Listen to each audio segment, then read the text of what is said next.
Alors bonjour tout le monde et bienvenue au Monde des leaders. Cette semaine, nous avons la chance de rencontrer Maître Sandra Villeneuve. Bonjour Sandra. Bonjour. Ça va bien? Ça va bien, et Oui, toi? en forme? Oui, très, Oui. très. Toi, tu es dans le droit criminel, tu as un cabinet en droit criminel, mais moi, ce que j'aimerais savoir de Sandra, c'est ton parcours avant. C'est quoi qui t'a emmené au droit criminel? Parfait. Bien, moi, ça a commencé, dans le fond, avant d'être avocate. J'ai été pendant 12 ans intervenante dans le milieu communautaire. Donc, c'est pendant mon parcours dans le milieu communautaire que j'ai été appelée à avoir une petite cause en justice pour l'organisme avec qui je travaillais. Puis, j'avais trouvé ça super intéressant. Puis, je me suis dit, ah, ben Caroline, je vais m'inscrire en droit. T'sais. Fait que je me suis inscrite. Puis, 2 ans après mes premières demandes, j'ai été admise au baccalauréat en droit. Puis, ben c'est ça, ça a pris 8 ans avant que je devienne avocate. Puis, c'est ça, moi, quand j'ai commencé, je voulais faire toutes les sortes de droits, sauf du droit criminel. Jusqu'à temps, moi, non, je voulais rien savoir de ça. Non, absolument pas. C'est quoi qui t'attirait, les autres droits? Moi, je voulais faire du droit de l'éthique, je voulais faire, en tout cas, toutes sortes d'affaires, du droit de la personne. Mais jusqu'à temps que je rencontre une chargée de cours à l'Université Laval qui s'appelle Maître Véronique Robert, qui nous donnait le cours de droit criminel. Puis là, ben écoute, ça a été un coup de foudre intellectuel avec cette professeure-là qui est avocate, qui pratique. J'ai fait un stage d'été avec elle. Ensuite de ça, j'ai fait mon stage de barreau avec elle. Quand j'ai eu terminé mon bac, j'ai fait mon barreau, puis ensuite j'ai fait un stage de 6 mois à Montréal avec elle. Puis c'est ensuite de ça que j'ai ouvert mon cabinet, là, que j'ai commencé tout de suite à mon compte. OK, fait que c'est elle qui t'a vraiment attiré vers le droit criminel. Ah, elle m'a carrément donné la piqûre, là. Je me suis rendu compte, là, tu sais, que c'était... Tu sais, qu'en droit criminel, là, on pouvait pratiquer avec nos valeurs humaines. Ah oui, c'est ça ma question. C'est quoi qui t'attirait plus en droit criminel? En droit criminel, moi, ce que je trouve intéressant, c'est justement de mon parcours d'intervenante, ben, tu sais, une personne qui commet un acte criminel, pour moi, c'est quelqu'un qui a un parcours, qui peut avoir eu une enfance difficile, qui peut avoir un réseau qui n'est pas nécessairement positif. Donc, c'est plein de facteurs qui mènent un individu vers un événement criminel. Moi, c'est ce qui m'interpellait. Ma clientèle, moi, je ne dis pas que c'est des criminels, c'est des individus qui ont à passer devant la justice. Puis je les accompagne là-dedans avec plaisir. Puis tout le côté humain est important pour moi, là. Donc, c'est ça qui m'attire. Puis ce qui m'attire, c'est... La grande question, c'est comment tu fais pour défendre quelqu'un que tu sais qui est coupable? Oui, peut-être que tu allais me poser la question. Ben oui, c'est ça, tu sais, je veux dire, on a des valeurs, mais il faut quand même, faut que tu les défendes. Bien, c'est ça. Moi, je ne défends pas un crime, hein, je défends des droits. OK. Donc, moi, ce qui est important pour moi, puis pour tout avocat, c'est on vit dans un état de droit. Le droit à une défense pleine et entière, c'est hyper important. Le droit à la présomption d'innocence, c'est hyper important. Moi, je suis là pour faire respecter les droits fondamentaux des personnes puis présenter leur défense quand ils en ont une. Parce que ce n'est pas toutes les personnes accusées qui vont avoir pas le goût, mais qui vont avoir le dossier qu'il faut pour présenter une défense. Des fois, il n'y en a pas de défense. Puis la plupart de mes clients, moi, décident de plaider coupable. Puis, moi, mon travail, c'est de les représenter pour qu'ils obtiennent la meilleure peine possible. Possible, oui, c'est ça, parce que tu as beau plaider coupable, mais il y a encore un petit bout de chemin à faire après, là, parce que tu es coupable, mais comment je pourrais dire, donc la sentence n'est pas nécessairement dit là. Non, c'est ça, ça peut être reporté. Puis ce qui est intéressant dans le processus de détermination de la peine, c'est que la peine, c'est un habit sur mesure. On va vraiment regarder c'est quoi le parcours de la personne, c'est quoi son niveau d'implication dans l'infraction, c'est quoi ses regrets, tout ça. Bon, fait que c'est à partir de toutes ces données-là que le juge va rendre la peine la plus juste, la plus appropriée. Il y a des principes de peine, là. En tout cas, je ne rentrerai pas là-dedans, là, mais moi, je trouve ça fascinant, puis c'est ce qui m'interpelle. Puis tu as fait un stage aussi en magistrature? Oui, ça, c'est... ça, j'aimerais ça que tu me parles de ça. Oui, ça, c'est pendant le baccalauréat. Dans le fond, les étudiants avaient la possibilité d'appliquer pour faire un stage d'1 an auprès des juges, la magistrature. Donc, c'est une journée par semaine pendant 1 an. On a une place très privilégiée parce qu'on est jumelé avec un juge. Moi, c'était à la Cour supérieure. J'étais jumelée avec le juge Simon Ruel, qui est maintenant à la Cour d'appel. Puis, ça a été un stage vraiment super intéressant parce que la Cour supérieure a la juridiction des procès devant jury et une juridiction d'appel aussi en matière d'infraction sommaire. Bref, ça, c'est un autre jargon, mais pour moi, c'était super important de faire un stage en droit criminel. Puis, la Cour supérieure n'a pas juste une compétence en matière criminelle, mais j'ai vu un petit peu de tout. Puis, je vois aussi j'ai pu voir à quel point les juges sont humains, à quel point c'est pas évident pour eux d'entendre des causes toute la journée avec de la preuve puis des faits qui sont difficiles. Oui, il faut qu'ils se fassent une opinion, mais ça ne doit pas être facile tout le temps. Là. Ben non, ben ils sont humains et sensibles eux aussi, mais tu sais, j'ai été vraiment ravie de me rendre compte que les décisions sont vraiment prises sur des bases juridiques, évidemment. On ne peut pas détacher le côté humain, mais les décisions sont motivées, sont réfléchies à partir des principes de droit. Ça t'a donné la chance de voir l'envers de la médaille ben pour de oui, vrai. D'être dans les coulisses, là, ouais. carrément. C'était super intéressant. J'ai beaucoup apprécié cette expérience-là. Puis tu as une petite anecdote comme ça. Ça n'a pas bien été à ton premier examen du barreau. Eh là là! Bon, dans la vie, on a tous des expériences de succès, puis on a tous des expériences d'échec. Quand on arrive au barreau, la plupart des étudiants n'ont pas vécu l'échec scolaire. Tu sais, non, un petit peu, pour rentrer en droit, il faut que tu aies des bonnes notes. Il faut que tu sois bon à l'école. On va se le dire. Fait que couler son examen du barreau, là, c'est pas la meilleure affaire en ville. C'est pas la meilleure affaire en ville, puis c'est rough parce que moi, c'était mon première expérience d'échec. Là. OK. Fait que j'ai coulé, puis bien coulé. Là. Bon, solide, on coule. On coule ou on coule pas. Ben, c'est ça, il n'y avait pas d'ambiguïté. J'ai pas eu le goût de contester ma note. J'avais coulé. Mais il y avait la beauté de la chose, c'est qu'il y avait un examen de reprise quelques semaines plus tard. Et là, j'ai réussi. Mais ça doit être stressant de reprendre un examen de reprise du barreau. Parce que là, si tu coules, il se passe quoi une deuxième fois? Moi, quand on est à l'école du barreau, on a le choix de faire le parcours juste professionnel qui est 4 mois seulement.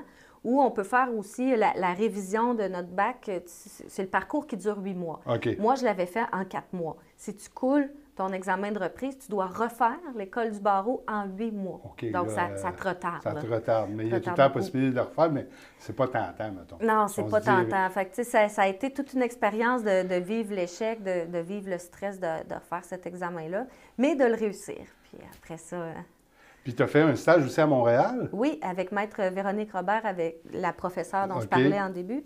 Puis, donc, c'est ça, à Montréal, là, on est lancé directement dans le bain, dans le stage du barreau. C'est comme, voici les dossiers, va devant le juge et pas nécessairement plaider tout de suite, mais reporter des dossiers, faire des plaidoyers de culpabilité, tout ça. Okay. C'est vraiment très stressant, bien que hyper formateur. Puis ça fait partie, moi, j'ai eu beaucoup d'autonomie dans ce stage-là. Ma maître de stage, Maître Robert, puis Maître Roy, avec qui elle travaillait dans son cabinet, les deux avaient des gros procès devant jury pendant plusieurs semaines. Donc, j'ai eu à développer mon autonomie pendant ce temps-là. C'est moi qui prenais des appels, des trucs comme ça. Fait que, étant donné que j'ai été très autonome dans mon stage, ça m'a moins fait peur de démarrer tout de suite à mon compte. Ben je me suis sentie outillée. Ouais. Parce que tu aurais eu la chance de rentrer dans un gros cabinet. Puis en droit criminel, c'est pas des gros cabinets nécessairement comme en civil, mais oui, j'aurais pu vouloir être salarié dans un cabinet. Mais non. Mais non. Tu as décidé de partir de ton propre cabinet. Oui, j'avais le goût de travailler à mon compte. J'avais le goût de démarrer un cabinet qui me ressemble, sans pression extérieure. Puis ça a bien fonctionné. Comme toute entreprise qui démarre, il y a des défis au début. Là, on parle d'entreprise. Exactement, c'est carrément ça. Fait il y a des défis en début de pratique, ne serait-ce que se trouver de la clientèle. C'est sûr. Mais pour ma part, là, ça a été vraiment une croissance extraordinaire. Puis, parce que ça fait combien de temps là, que ton cabinet est ouvert? Ça fait 4 ans et demi. 4 ans et demi. Oui, 4 ans et demi que je pratique à mon compte. Puis, dans ma pratique, moi, je garde un volume de dossiers, je dirais, raisonnable. Je ne suis pas une avocate qui pratique à grand volume parce que je souhaite rester accessible pour ma clientèle, rester disponible, avoir le temps d'étudier les dossiers de fond, là, prendre le temps là, vraiment de... Puis le droit criminel, je t'avais posé la question à l'extérieur des caméras. Quand on parle de quelqu'un en droit criminel, on voit tout de suite que on pense, pas on voit, mais on pense tout le temps que ça va être des gros crimes, mais ça touche plein de choses oui. du quotidien. C'est sûr qu'on pense à Canal D puis les causes de meurtre, puis un tueur si proche et tout ça. Je ne vous cacherai pas que je ne suis pas vraiment là-dedans. Là. Après 4 ans et demi de pratique, là, moi, ma pratique en général, c'est beaucoup, beaucoup de dossiers de conduite avec faculté affaiblie. Okay. Beaucoup de vols, de voies de fait en matière conjugale, de bris d'engagement, de briser les ordonnances de la Cour, de bris de probation. Ensuite de ça, bon, ça ressemble pas mal à ça. Il y a plein de petites infractions, menaces, harcèlement. Je dis petites. C'est pas des petites infractions quand c'est toi qui es accusé. Non, des fois, ça fait du monde. Il n'y a rien de banal. Non, exactement. Puis moi, ma clientèle, c'est des individus qui, pour la plupart, font face au système de justice pour la première fois. Donc, l'enjeu principal pour ma clientèle, c'est qu'ils s'en sortent sans casier criminel ou sans trop de conséquences parce que j'ai beaucoup de professionnels. C'est quand on parle de conduite avec faculté affaiblie, c'est des gens qui ont des voitures, qui travaillent. Bon, c'est monsieur, madame, tout le monde carrément, qui ont des projets, qui ont peut-être de la famille à l'étranger, qui ont un travail qui les amène à devoir se déplacer. Donc, c'est des gens qui n'ont pas intérêt à avoir un casier criminel. Non, mais c'est ça, parce qu'on pense, faculté affaiblie, c'est OK, je perds mes licences, mais ça va plus loin que ça. Là. Ah, ça va beaucoup plus loin que ça. S'il faut que tu ailles outre-mer ou quoi de même, ça passe pas. Oui, puis un casier criminel, bien, c'est ça, ça te bloque pour l'étranger. Dépendamment des infractions, c'est 5 ans ou 10 ans avant de pouvoir faire une demande de pardon. Donc, tu sais, les enjeux sont grands, sont très importants. Donc, moi, je dirais que je me concentre davantage là à accompagner, représenter des personnes qui sont devant la justice pour la première fois. Puis j'ai l'habitude là, des gens qui me disent « il ne faut pas que j'aille de casier criminel ». Non, sûrement. Ça doit être la première affaire qu'ils vont dire. Je ne peux jamais rien promettre, évidemment. Je ne peux jamais rien promettre, mais je travaille fais fort ton gros pour... mais comment je pourrais dire ça? Donc, pourquoi j'irais voir Maître Villeneuve plutôt qu'un autre? Parce que là, on est dans le monde des leaders, on est en entreprise. Là. Pourquoi j'irais voir plus le cabinet de Maître Villeneuve que le cabinet de Maître... Bien, moi, dans un premier temps, tu sais, je dis toujours à mes clients que je n'essaye pas de les convaincre de venir avec moi. Moi, je dis ça humblement, mais dans le sens que si le client a envie de travailler avec moi, je suis toute là. Mais je ne suis pas celle qui va, mettre de la pression sur ma clientèle. Pourquoi travailler avec moi? Justement parce que je ne mets pas de pression, je laisse la place au client. Je tiens à ce que le client soit aux premières loges de son dossier. Il est constamment informé de l'évolution. S'il y a des offres de règlement qui rentrent nécessairement, que je transmets dans la journée même. Donc, je suis très accessible. Ce n'est pas une secrétaire qui va répondre au téléphone. Non, c'est ça. C'est moi qui réponds directement. Je suis interpellée aussi par le côté, ça semble particulier à dire, mais pour certaines personnes qui sont accusées, ça crée un certain traumatisme. Ça crée un choc. Sûrement. Puis, je pense que les gens apprécient aussi le côté que je suis capable de les rassurer. Puis, vraiment, tu sais, on y va étape par étape. Puis, mon côté calme. Ton côté calme, puis ton côté humain. Humain, puis mon côté investigateur. Là. Quand je prépare un procès, là, tu vas à fond la caisse, comme on dit. Il n'y en a plus de zone d'ombre, là, tu sais. Je fouille beaucoup. Oui, c'est bon, c'est bon. Oui. En résumé, quel genre de clientèle cible ton cabinet peut rechercher ou peut... Bien, c'est ça. C'est vraiment comme des gens qui font face au système de justice pour la première fois. OK, des premières offenses. Première offense qu'on appelle, exactement. Okay. Beaucoup ça, parce que c'est ça, je vais être disponible pour ces personnes-là. C'est ce qui m'interpelle davantage parce que, bon, je ne veux rien enlever aux gens qui récidivent en matière criminelle, mais c'est des gens qui sont... qui deviennent habitués par la force des choses à se présenter. Connaissent la game, si on dit vraiment. Connaissent la game, ils savent c'est quoi passer devant un juge. Moi, je suis là pour... Ça répond à mon côté intervenante d'accompagner les personnes aussi, les informer à chaque étape. Bien là, on va se présenter devant le juge. Tu n'as pas le droit d'avoir les mains dans tes poches, pas de gomme dans la bouche. Mais pas ton pays de jean, là. C'est ça. Puis, tu sais, des fois, je ne sais pas, c'est une drôle d'anecdote, là, mais tu sais, je ne sais jamais qui je représente tellement avant. Fait que quand la personne me dit « je veux être présent à ma comparution », bien là, je lui dis un petit peu le code vestimentaire. Fait que bien, au niveau de l'habillement, bien, je vais vous demander de ne pas arriver avec un chandail de feuilles de pote. Oui, arrive pas avec ton chandail logo sexiste ou raciste ou ça. Fait que les gens rient souvent parce qu'ils font « non, ça va de soi que Pas obligé d'arriver en veston-cravate non plus. Là. Non, mais ça vaut la peine d'être dit parce que quand tu n'as jamais été devant le juge... Oui, puis des fois, on peut avoir des surprises. Oui, j'imagine. Oui, mais les gens ne savent pas, des fois, l'été, les gars se présentent en Bermuda puis ils n'ont pas le droit de rentrer. En gougoune? Bermuda, gougoune, c'est bon. Ça passe mal un peu. Oui. Vous êtes situé à quel endroit? Le cabinet est situé à quel endroit? Oui, le cabinet est situé au centre-ville de Québec, 215 rue Caron. C'est vraiment dans Saint-Roch. C'est central. Moi, j'ai la vue sur le poste de police et la cour municipale dans mon bureau. C'est pas loin de traverser. Donc, on est proche. Puis le palais de justice est tout près aussi. Tout près. Donc, c'est ça. Puis là, ben, à l'approche du temps des fêtes, ben, c'est encore plus important de... C'est ça, je le rappelle, je vois énormément de gens qui sont accusés de conduite avec faculté affaiblie. Pour vrai, là, ces causes-là, là, c'est monsieur, madame, tout le monde là, qui travaillent comme vous et moi, qui ont des enfants à les porter à la garderie ou à l'école, peu importe. Une conduite avec faculté affaiblie, c'est nécessairement un casier criminel si vous êtes déclaré coupable parce qu'il y a des peines minimales. Impossible d'avoir une absolution qui ne génère pas de casier criminel. Donc, casier criminel assuré, ça vient avec, là. 1 an d'interdiction de conduire minimum, 1 000 $ d'amende minimum, puis absolument 3 mois sans conduire. Là. Même pas avec l'antidémarreur éthylométrique, c'est un 3 mois absolu qui commence sans conduire.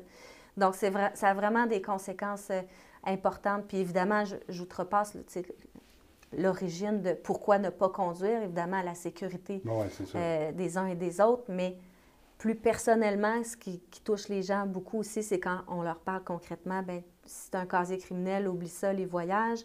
Voyager tes enfants, être obligé de dire non, modifier ta vie parce que tu ne peux plus conduire pendant un certain temps. Ah non, c'est... Ou demander aux autres de pallier au manque de jugement que tu as eu un certain soir, bien, ça peut être plus délicat. Puis à l'approche des fêtes, comme tu dis, les parties de fin, les parties de bureau, c'est moins pire cette année à cause de la pandémie, mais il va en avoir d'autres, mais il va en avoir quand même. Que ce soit aller prendre un souper avec 2-3 collègues au restaurant, puis là, une bouteille, 2 bouteilles, 3 bouteilles de vin, un petit shooter pour avoir du fun. Puis moi, non, c'est non. Moi, je conseille fortement aux gens. Moi, je l'ai fait, évidemment. Là, j'en plein dans le bain, puis je peux voir tous les aspects néfastes de ça, mais achetez-vous un éthylomètre. Ça se trouve... moi, le mien, je l'ai pris sur le site d'Identité Québec là, parce que c'est au niveau de la qualité puis de la fiabilité. J'ai pas voulu le prendre sur, mettons, Wish ou Amazon ou je sais pas. Fait que, donc, ça coûte entre 100 et 200 $.